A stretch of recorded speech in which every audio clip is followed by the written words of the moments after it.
So welcome to another edition of the Black Table Talks. Today I have attorney extraordinaire Jazmyn Stover.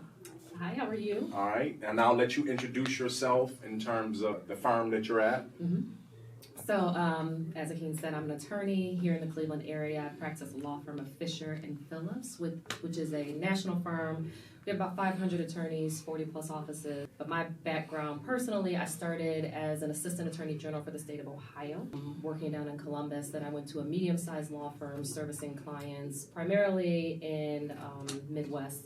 And then for the past 2 years, I've been with Fisher Phillips with more of a national client base, but my heart always remains with Cleveland and its entrepreneurs, and particularly Mr. Africa and I have been doing work together for 5-6 years. Close to. Something in that area. Yeah. So when we first started doing business, when I first met you, you were at a different firm. But now, how long have you been at Fisher Phillips? Just about 2 years, coming up on 2 years. All right, and what do they, as a firm, specialize in?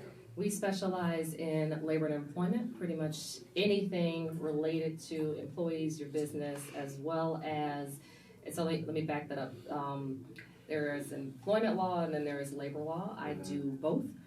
So on a day-to-day basis, we are counseling employers, large and small, based on hiring, firing, and how to deal with their workforce, whether that might be I-9s, background checks, if it is related to unionization. We have a lot of, right now there's a lot of activity too. You'll see changes with the DOL that would maybe related to investigations that are happening in the workplace. Happens to entrepreneurs all the time when the DOL shows up and says they're going to do an audit. So we're dealing with that, unionization, keeping a union-free environment, all the way to what most people are familiar with, and that is the discrimination lawsuit. Someone says you discriminated against me on the basis of my sex or my race or because of my pregnancy or an ADA accommodation. We also deal with education law and then small businesses and business considerations too.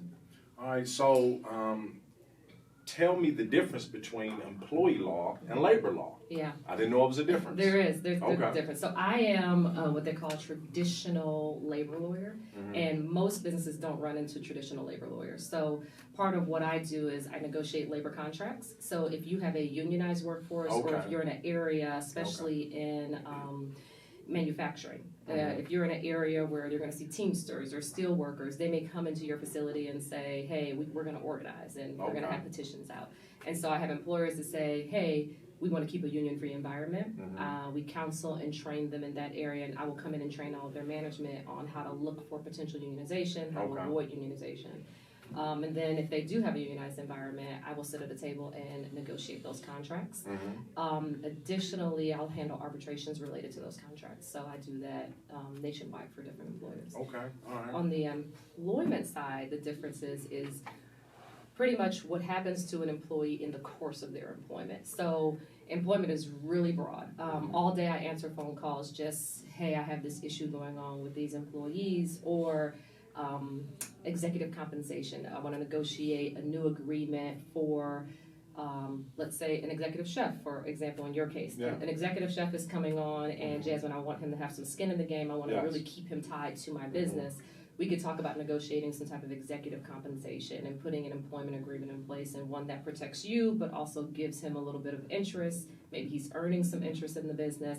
That is the employment law side of it, and usually a lot of times that leads to litigation, of course. A lot of employers call where they're getting sued by an employee, or like I said before, maybe the Department of Labor has come in and said, hey, we're going to do an audit because you're not paying overtime. And you're like, oh, what was that? I'm not sure that I understood how to pay that overtime. Or the EEOC calls, which is the Equal Employment Opportunity Commission, or OCRC, the House Civil Rights Commission. So it's really, really broad, but typically attorneys in my space will designate themselves as one or the other. While you were talking, I was trying to think of some of my own personal experiences, and unfortunately, I've had too many.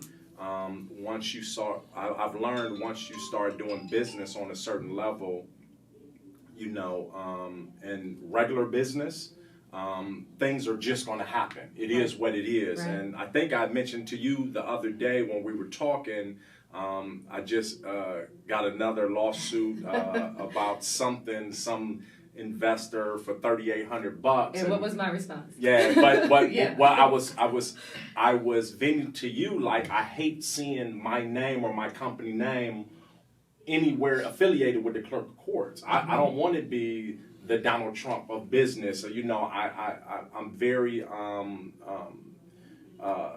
serious about how my brand is represented, how my name as a personal brand is represented, and I would love for it to be perfect. But I understand the more you do business, you can't make everybody happy. It doesn't matter how you try.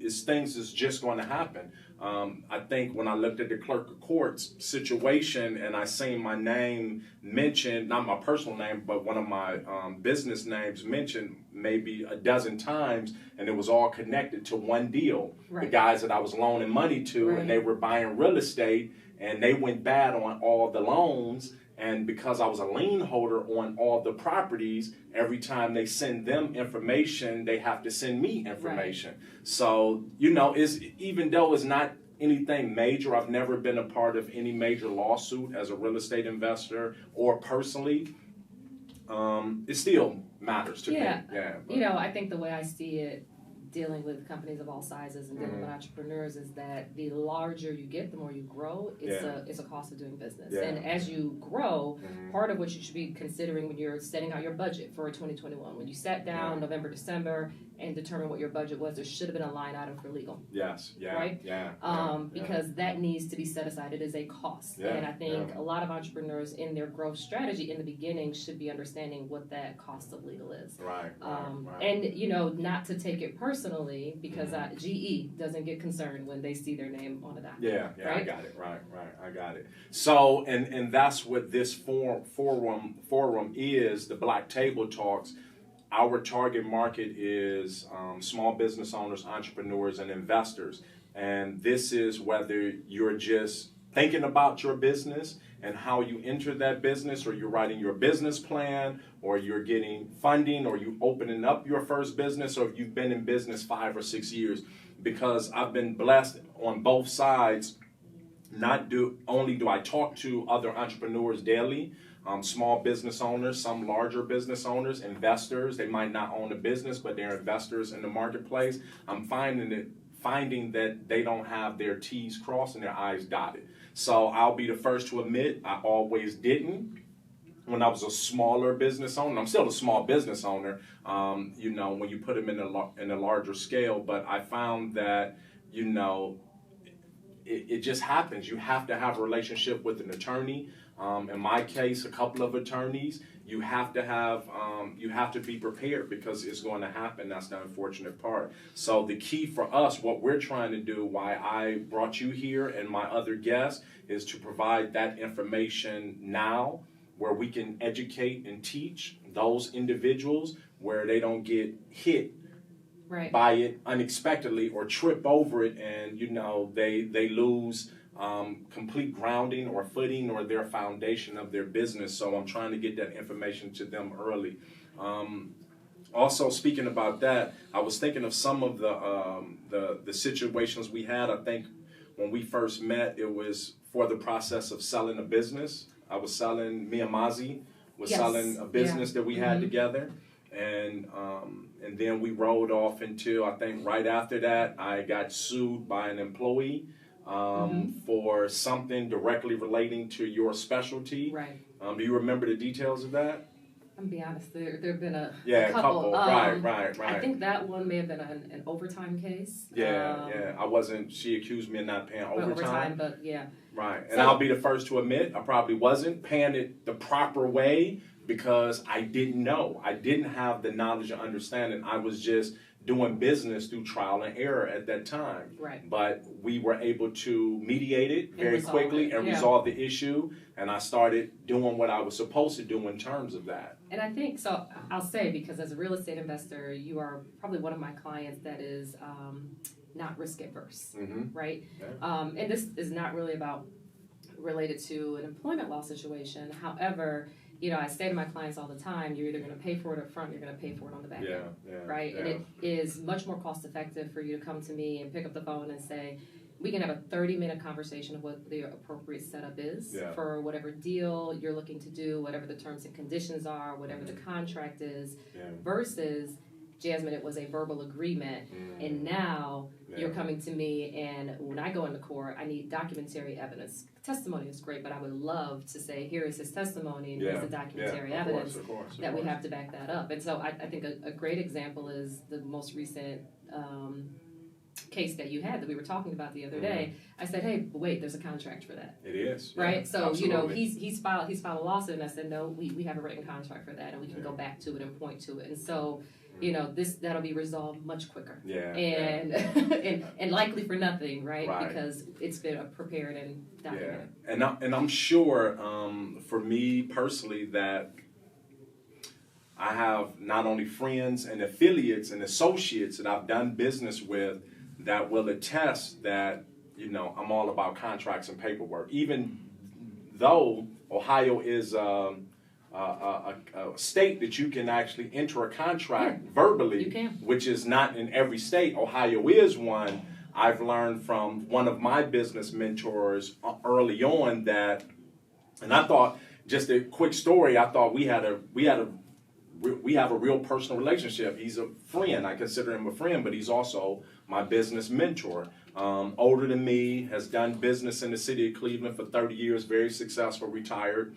And I was doing a deal on, I just opened my restaurant. I had all my money tied up into the restaurant. I had an investment property that I was flipping, but an opportunity for a personal house that came along that I really wanted. And, I said, hey, I want to buy this house. I really didn't have the cash, but I knew it would be coming in once I sold these properties that I invested in. So I called him, explained the situation. He said, no problem. How much do you need? I said, $100,000. Worst case scenario, a year, but I really felt like I would only need it for 3 months. One of the lessons that I learned in business, never ask for just enough. Always ask for more. Even if you don't use it, you can always give the extra back. So in this case, I asked for $100,000. I knew I would use the house that I was purchasing as collateral, but this guy taught me a shrewd lesson.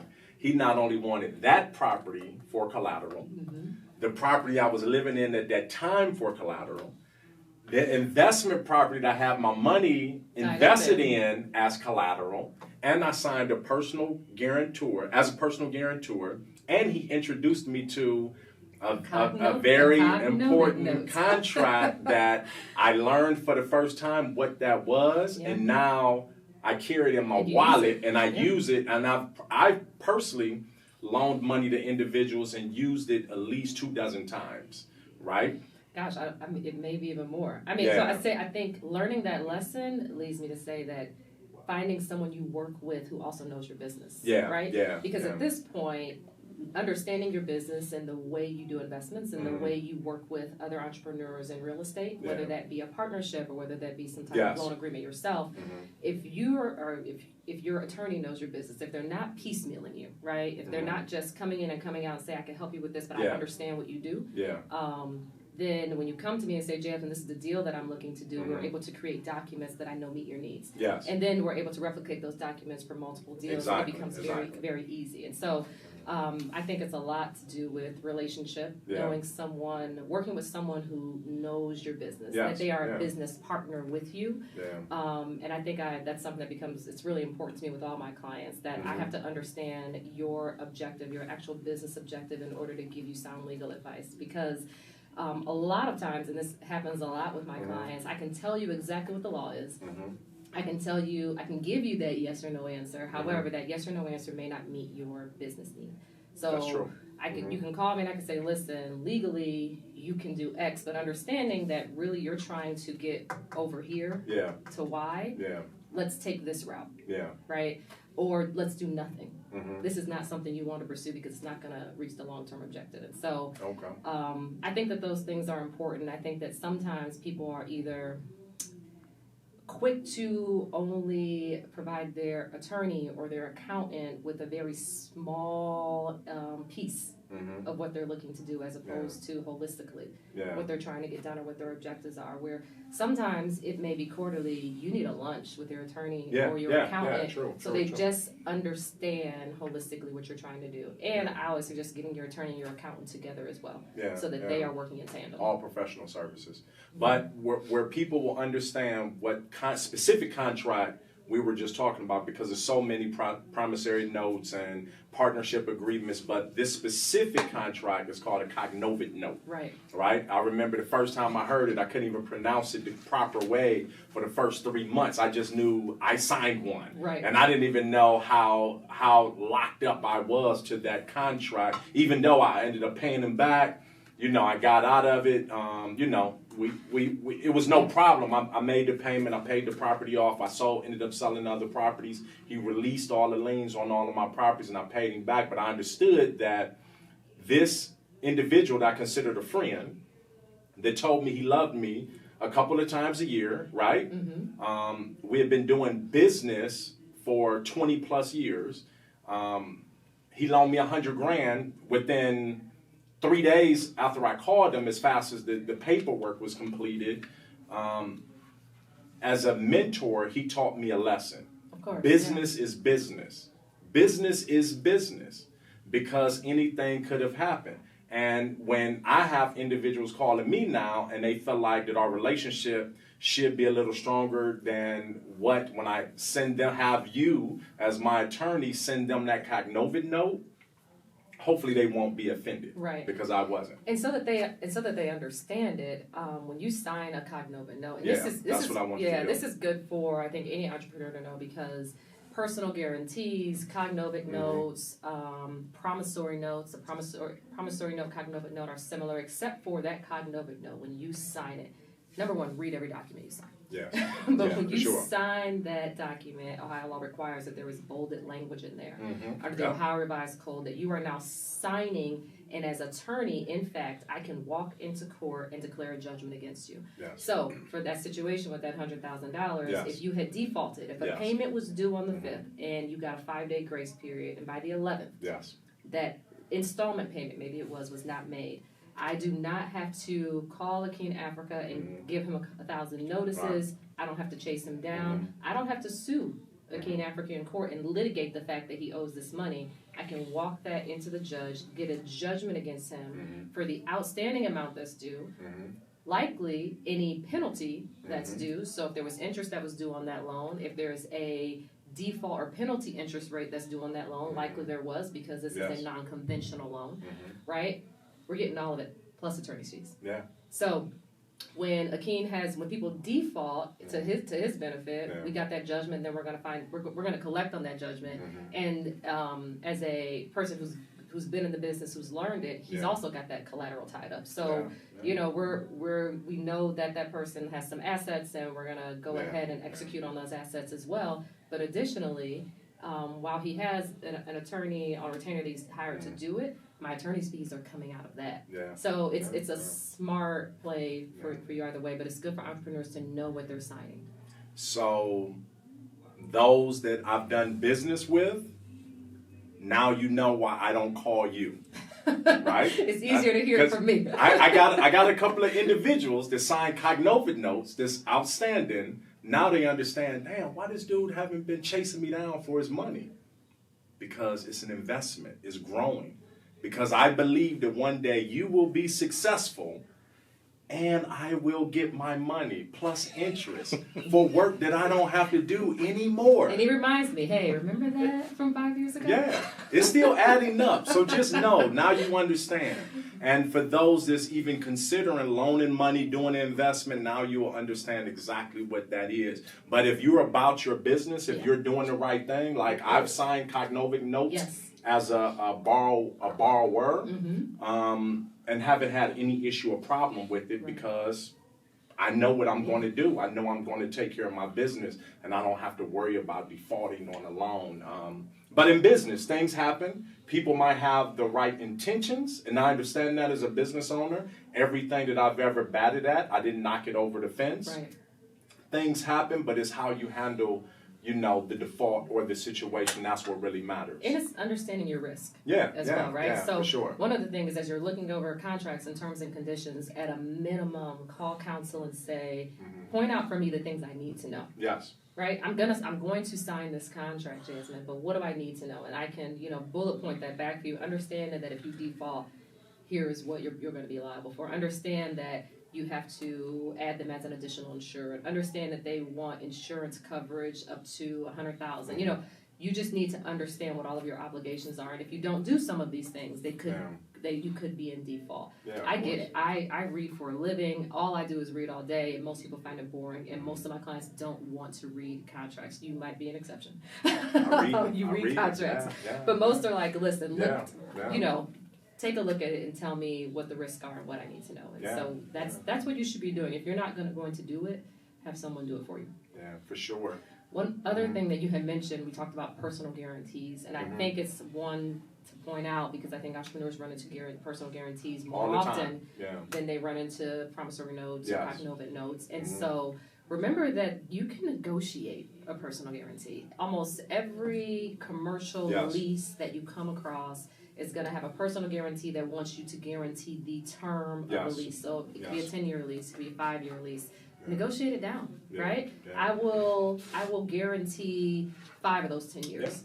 You know, and that gets you personally off the hook. Try to work through those. Don't think you just have to sign it, but also understand that when you personally guarantee it, you are personally guaranteed. So if your business defaults on it after 5 years and you personally guaranteed it for 10, you will be responsible for those remaining 5 years. And so understanding that, I think that some people don't understand the personal liability when they're signing off on, I say most often, these lease agreements. No, you're absolutely right.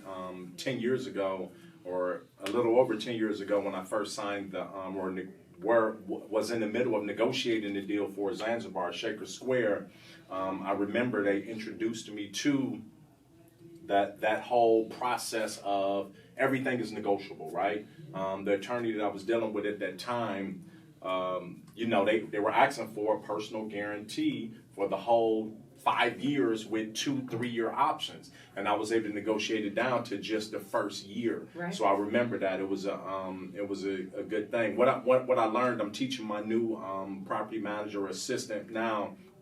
Her background is all residential for the 20 plus years. So she's now learning the commercial side of these deals, and which is totally different from residential. What I tried to explain to her, everything, down to every small minimal thing in term dealing with the commercial lease is negotiable. Everything. And I'm telling you, I've signed leases obviously with some of the biggest developers in the city of Cleveland. I've had restaurants downtown, Shaker Square, Lee and Harvard, you know, Shaker, Beechwood, and I'm telling you that don't be intimidated by these companies and their fancy offices when you walk into them. And it can easily happen, because I remember the first time, you know, when I was negotiating with Coral at Shaker Square, their offices were over on Cedar.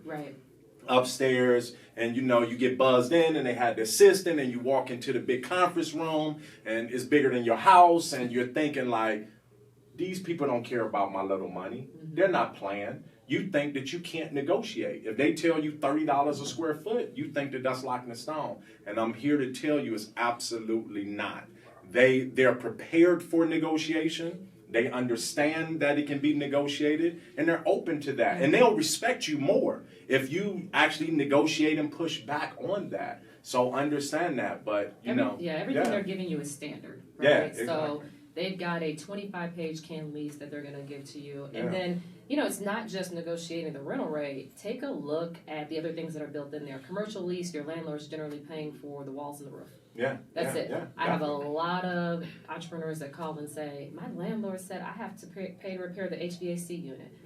That could be wrong. And I say, absolutely you do. Without looking at your lease, I can tell you that is probably absolutely right. And I think that's one of the major mistakes that young entrepreneurs make when they enter into a commercial lease, because they are thinking the cost of me operating is the cost of the rent. Yeah. Right? Yeah. But again, when you're setting out your budget, what else are you looking at? If this HVAC goes bad, who's responsible for it? Yeah. That's negotiable. Yeah. Maybe I'm responsible up to the first $1,500 if I keep a maintenance contract on that HVAC unit, and my landlord will do something over that.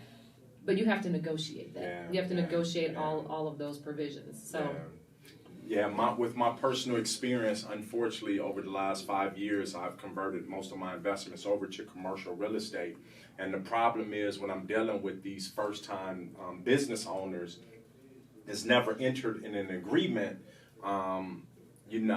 They're looking at me like I'm doing something very special and unique when I say that I'm not building your space out for you.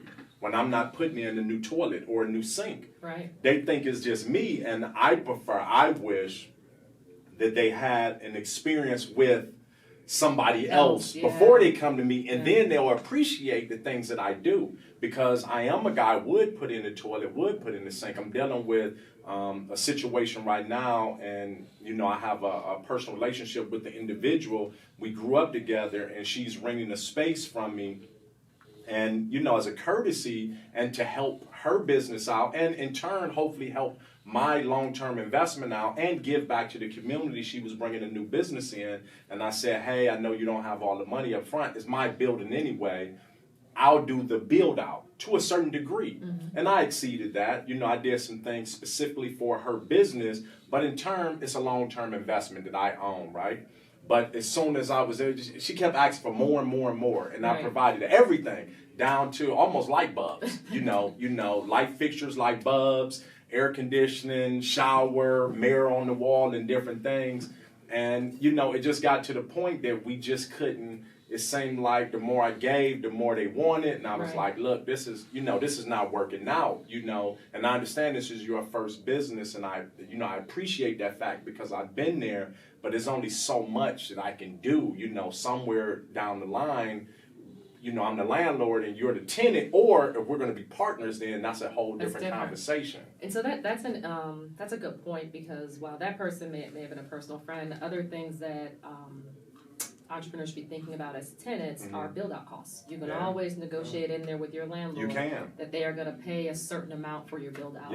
And so, some of it is experience. I say get creative with what you're thinking, but you don't know what you don't know. Yeah, exactly. Right? So part of it is, I implore you, take that long commercial lease. This is not a residential lease. It's not a 5-page document.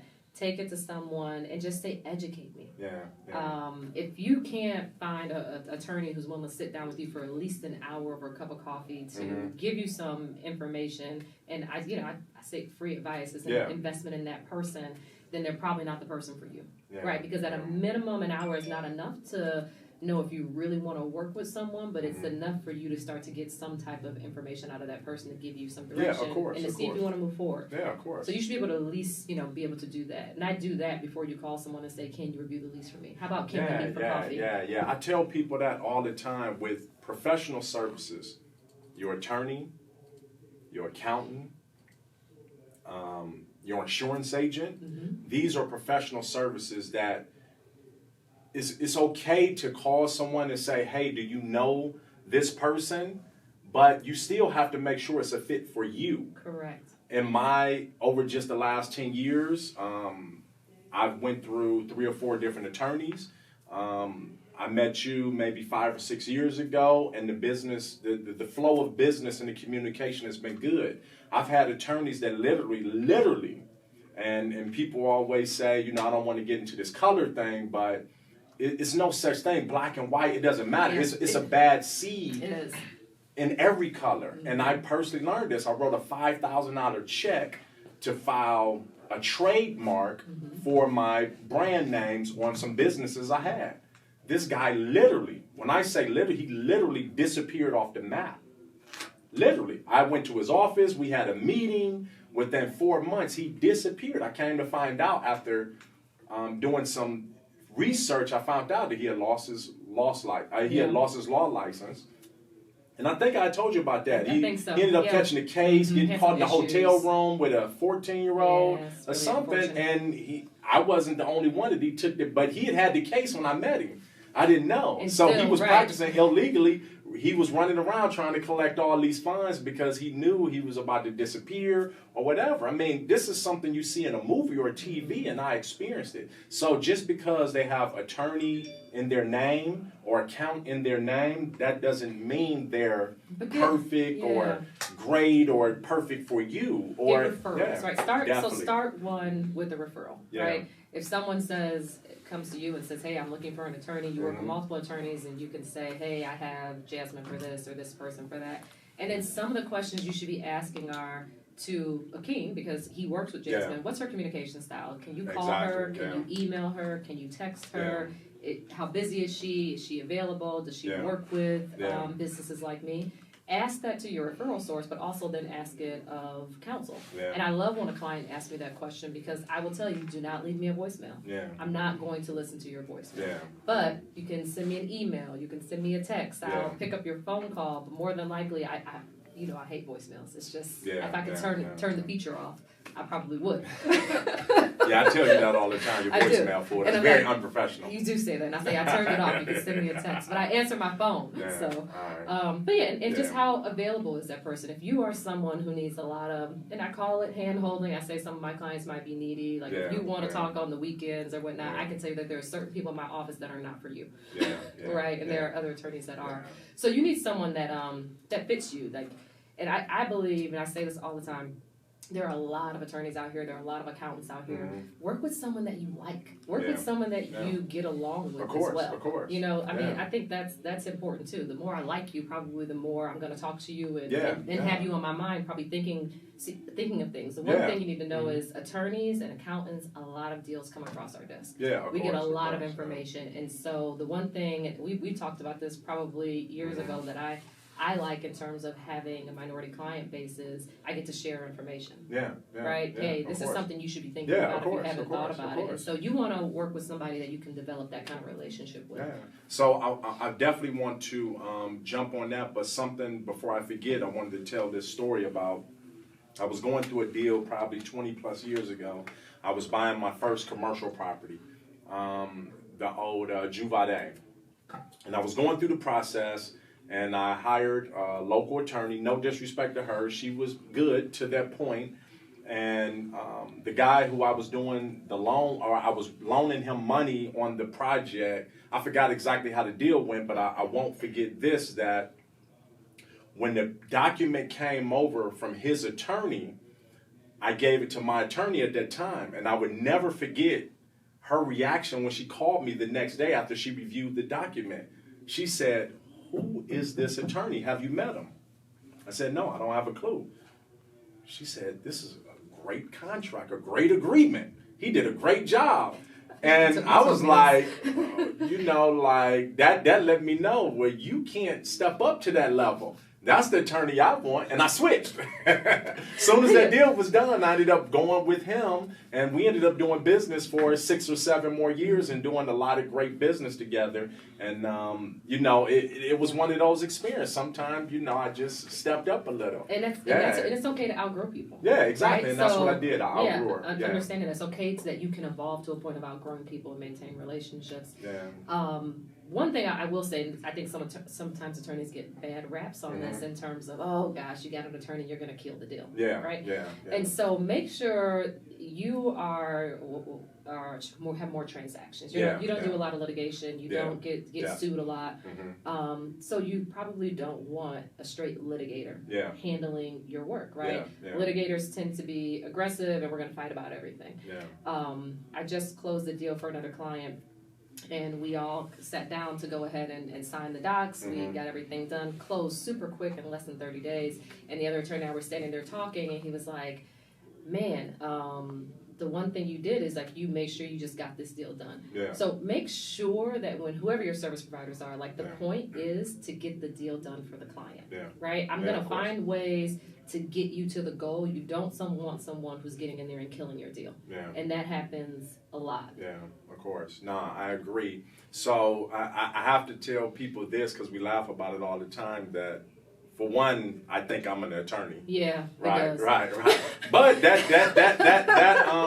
I don't put that much stress on you. No, because most of the time I bring deals that I've already negotiated. I just need you to review for me, right. just to Or make just sure write it that to write it up. I crossed all my T's and dotted all my I's. So, but I like that. I'm one that seeks knowledge. I don't like to be a part of something that I really don't know or understand. I don't see the benefit in that, but I understand some people are like that.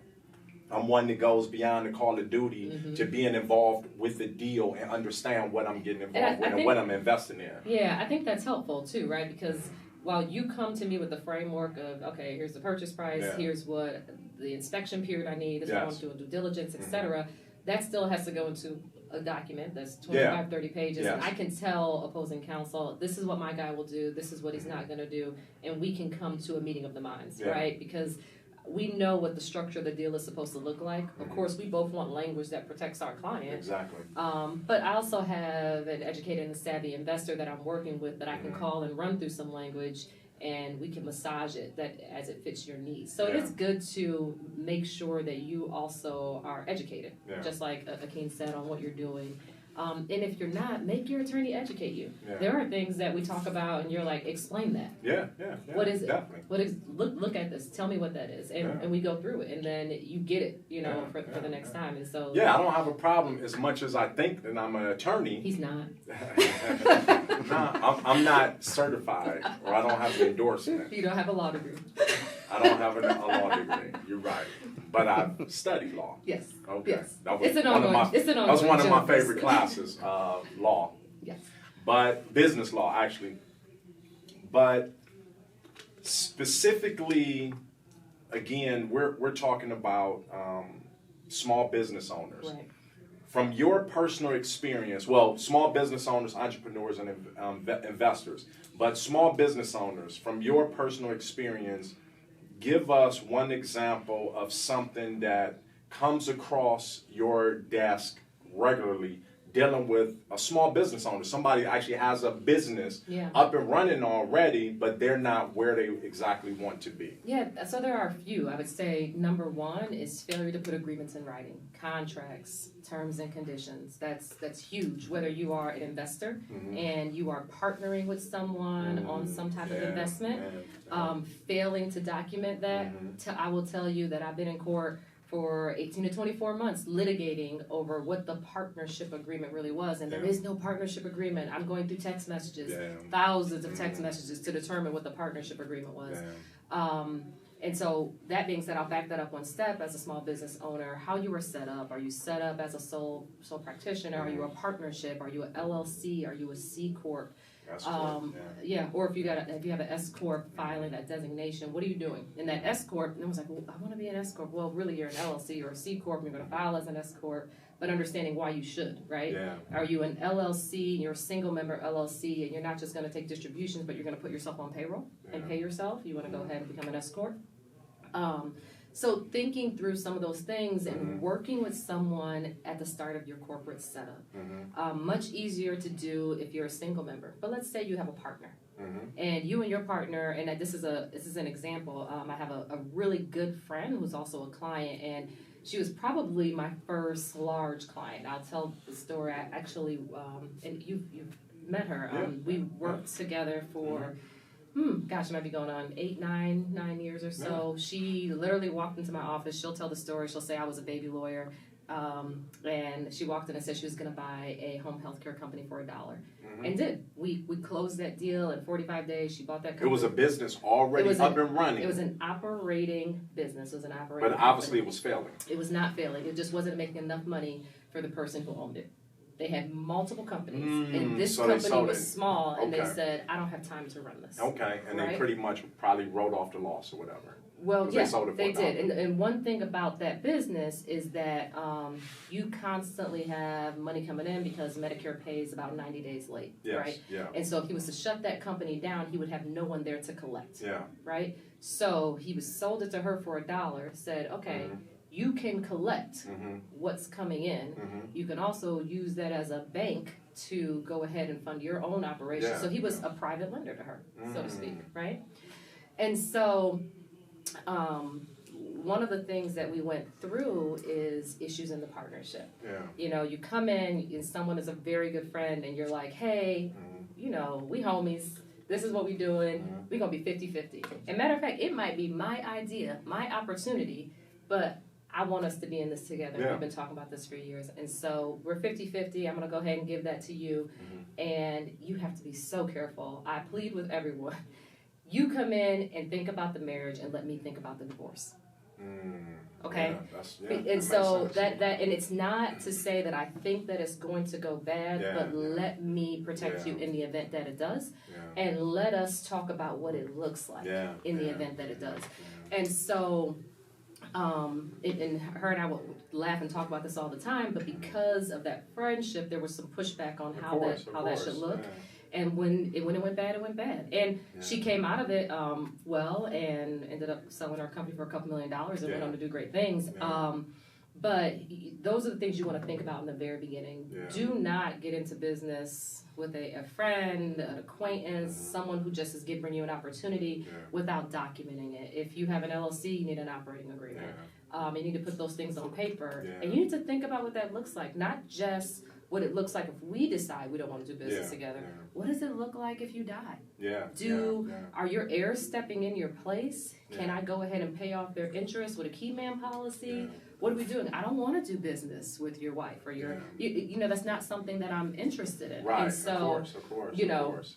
So speaking on that, I want to come back to finishing that, but a specific term that you didn't mention, but you talked about, I want our audience to be very aware of. It's actually called an exit strategy. It is. Right?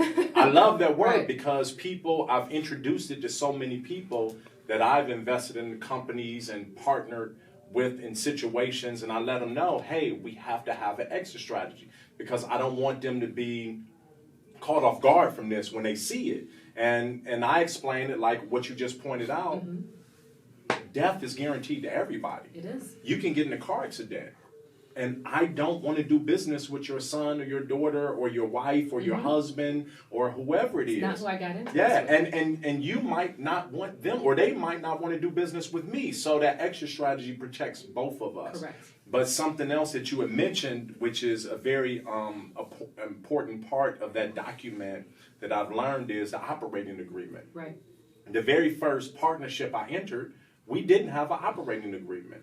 You know, and that was a very key element to that situation, and things went worse very quickly within the year that we were doing business together because we didn't have an operating agreement. It was based on a verbal agreement, which is, you know, back then we wasn't doing a lot of texting, so we couldn't even show that. We just had to say, well, I said this, you said that, you know, which, you know, even though this is a verbal agreement, a verbal contract state, you don't want to deal with that because that's a hard battle to fight. Yeah, so that operating agreement essentially says how your business is going to be run. Are we going to be member managed? Are we going to be manager managed? You're going to sit down and talk with counsel. What does that mean? What is member managed? If we are going to be manager managed, who's the manager? There's 3 of us. Are we appointing one person as the manager because they essentially have the skills to go ahead and operate whatever we're operating? Are we going to have a board of managers if we have multiple people? And who is that board of managers? How much power does the manager have? Can the manager make decisions up to $50,000, up to $100,000 without coming back and getting approval from the rest of the members? Will that manager be compensated? There are just a number of things that you may not even know to think about. And if you're working with counsel, they can put those things out there for you and help you to work through some of those issues and to think about it. And like, oh, I didn't really think about that. And wait a minute, we have a business together, but you're working in the business. I'm not. If we're just members and you're not an employee, then you're just getting a distribution like me. Should you be getting a salary as well? Should you be W-2? Does that mean we need an employment agreement? Do you need an employment contract? What does that look like? What happens if you start messing up as the employee? Who has the authority to fire you? Right? I mean, these are all things that you just have to truly work through, and that operating agreement may lead you to non-compete agreements with each other. Okay, We have 3 members and we don't want anyone else to go out and have a competing business with our business. Yeah. Can we do self-interested transactions? Yeah. Can a member deal with the business, right? Yeah. Can the Yeah. business deal with a member's other business? Yeah. If a member makes a loan to the business, what does that look like? Is that a low interest loan? Is it a no interest loan? I mean, there are just so many things that you can it's a lot of elements. truly work through, and with counsel, it'll help you to start thinking about those things, like what should we be considering? So that definitely, I mean, you covered a lot in terms of things that business owners, small business owners should be aware of, and entrepreneurs. But talk to me about specifically investors, because you deal with a lot of investors too that's not necessarily going to run the business at all. Correct. And when I think of investors, just check writers, basically. Yeah, their entity is essentially so that they can conduct banking. Yeah. For the most part. So what's something that's coming across your desk on the regular from investor standpoint? Yeah. Or somebody, whether not only the person is writing the check, the person is receiving the check. Correct. So for investors, it goes back to somewhat of that partnership, but usually it's not within their LLC and the operating agreement. It's what was the agreement between me and the person that I took money from. Yes. A lot of investors, especially in the area of real estate, it'll be, listen, I am in Cleveland because Cleveland is hot. What? Yeah. Top 2 real estate markets? Yeah, it is. Okay. Definitely. So definitely in the top 4 for sure. Okay. Yeah. So investment markets. I'm getting phone calls from people that are coming from California. I am now in Cleveland and I needed to come here to do some investments. And so, you know, some individuals are here and they're identifying real estate and properties, but they don't have the money to go ahead and do the rehab, the flip, whatever's happening. So they're going to take money from other individuals. Yeah. And so the question is, how are we setting up those contracts to determine what the payoff is? Yeah. Right? Yeah. What is the return on your investment? Are we doing larger scale investments? Or PPM, that's going to be a private placement memorandum where I got multiple people coming in and maybe I'm doing like a large apartment complex. What is the return on that investment for the people that are putting their money in? Yeah. And how long are they waiting to get that return, right? If you're someone who, and I feel like there are a lot of these individuals right now in the market who want to be in real estate as real estate investors but don't have the capital, and they're soliciting capital from others. Definitely. There's a lot of people out there like that, right? For sure. What are you tying yourself into? One, what is the interest rate that they're putting on the money? Right? How is the property going to be titled? I find that this becomes a huge issue in terms of titling of properties. For the investor themselves, how are they protecting their interests in terms of, you know, how the property's titled, what the contract looks like with the general contractors, the subcontractors. Is there a contract with the general contractor? Yeah. Most likely not. Yeah. I will tell you, most investors don't have contracts with their generals. And when things are running late, you know, are they getting paid the same amount? Are we have any type of pay structure within there? Those are some of the things, these are some of the issues that come up, and they're trying to figure out, well, how do we address this now? Yeah. What do we do? Yeah. And it's usually at the back end when there's a dispute is where I see it. Yeah. So I laughed as soon as you started talking because obviously I thought about the last individual that I introduced you to, the so-called real estate investor from I'm not even going from the West Coast. Oh, yeah. That came in that I sold him 2 properties, and that was a doozy. Yeah, when in the early stages of me and his conversation, he was a very experienced investor. He was a developer in different cities and states around the country. That's how he presented himself to me. We walked through the property. We did a deal very quickly, $250,000. You know, I got paid shortly after. And that was the first time I personally experienced a grown man crying, literally crying to me about a deal before and after and into the deal. He is a very interesting individual, but it blew me away that this guy came to Cleveland for the first time with his eyes wide open, his nose wide open, met another individual, introduced him to me. He bought my property. And shortly after, he got screwed for about $50,000 with the contractor that he hired to do the work on the property. Right. And he asked me, do you have a reference for me? I said, I do. I have only 2 people that I can actually refer and stand behind. I have one. He's not going to be cheap. But if he says he's going to do it, he's going to do it. I have another. He's a little cheaper. For a rental property market, you know, this guy is good. he decided not to go with either one of those individuals. He went with somebody that didn't look like me. The people that didn't look like the people that I referred, so he went to the west side and got an individual.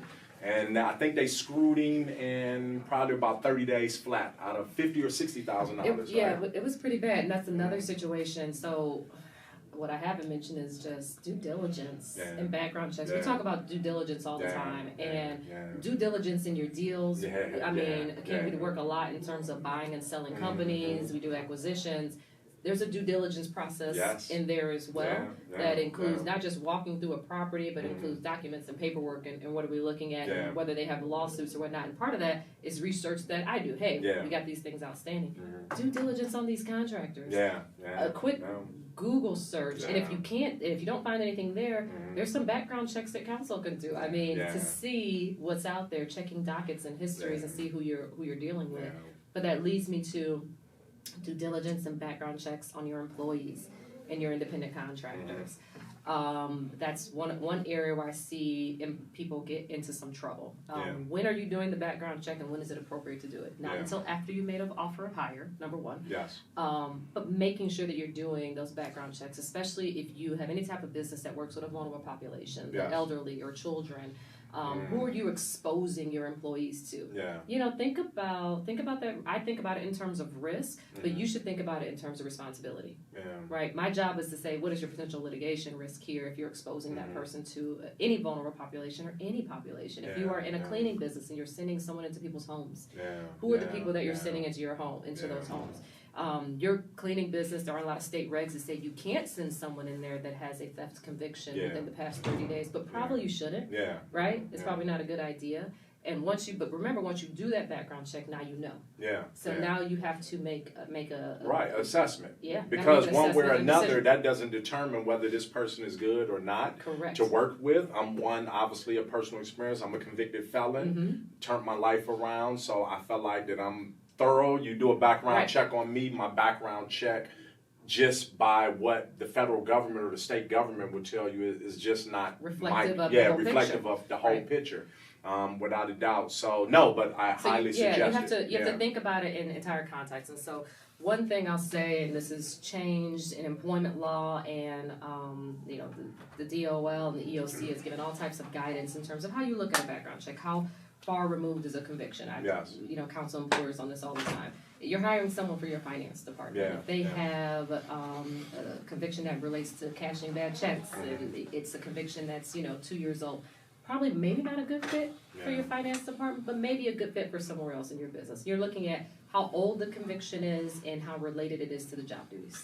Right? You wanna take a holistic picture and pick up the phone, call counsel. We can really kind of walk you through it, because the thing is, what the benefit is, representing multiple employers, I can tell you what people are doing and what we've seen and what the risk is. And at the end of the day, I counsel and I advise, you make the decision. And that's what it is. And I'll tell you, from my perspective, my clients don't always listen to me. I completely respect that. And so it's okay for you not to listen to your attorney because you feel like, from a business perspective, this makes more sense for you. So let me ask you this. I know you explained what your specialty is, but what all do you cover?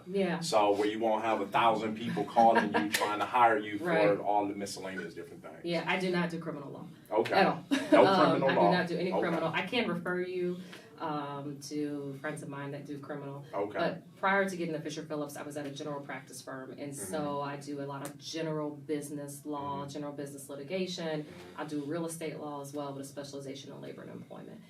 So mergers and acquisitions, if you're buying or selling companies, setting up your company, those types of activities I can counsel and advise you on. So let's talk numbers. I know everybody want to hear numbers. How much do you charge? Well, that'll also filter out a bunch of the unnecessary phone calls, because that's going to happen. I'm not knocking anybody. There's levels to this. It's levels. So just keep that in mind. I've told you in 12 years, you're probably my fifth regular attorney that I've had multiple business with over time, and there's levels. I started with a different attorney at a different situation, practicing out of whatever Cleveland Heights in a one-room office, and now you're on, downtown on the top floor in the tallest building in downtown Cleveland. But we're here to educate people, Correct. so Right. So just let's give them the information. So I'll start here. One, I will have an initial phone call with anyone. Okay. So I mean, I think How pretty long? much everyone. How many answers and how many questions? You get an hour. Okay. All right. Might give a free might hour. give you an hour and 15, but Okay. I will give you a free hour over a coffee or whatnot, and you can pepper me with questions, and that's Okay. fine. To me, I feel as Only if business questions. Only though. business questions, Or 100%. employee, human resources, potential Legal. lawsuit, no criminal. I'm just. yeah, legal questions. Yeah, Legal because questions some within people my don't realm. know the difference between criminal, civil, yes. business. They don't know. So questions that are related to your business setup, hiring employees. We could talk we'll get into some misclassification of employees and independent contractors. I see that a lot. But questions related to maybe there's a business idea that you want to get off the ground. You're not sure what you should be doing in terms of forming a company. Should I be setting up an LLC? Should it be a C Corp? Yes. Exactly. Whatever that might be. And so I'd also do a lot of contract review and contract drafting too. I'll say that in terms of a wide range of B2B For contracts. free? Not In that hour? free. I just want to be clear. B2B contracts. All So right, if you want advice Okay, all about right, business all right, contracts, all right. we can talk through that. I don't know that we'll get through all of that, Yeah. within an hour, but we can have that initial consultation. It'll give me an opportunity to see if I'm a good fit for you. Yeah. Because to be clear, I'm not a good fit for everyone. Yeah, of Everyone's course. not the right client for me. Okay. And there may be someone else that I should refer you to. Yeah. My hourly rate is $400 an hour. Okay.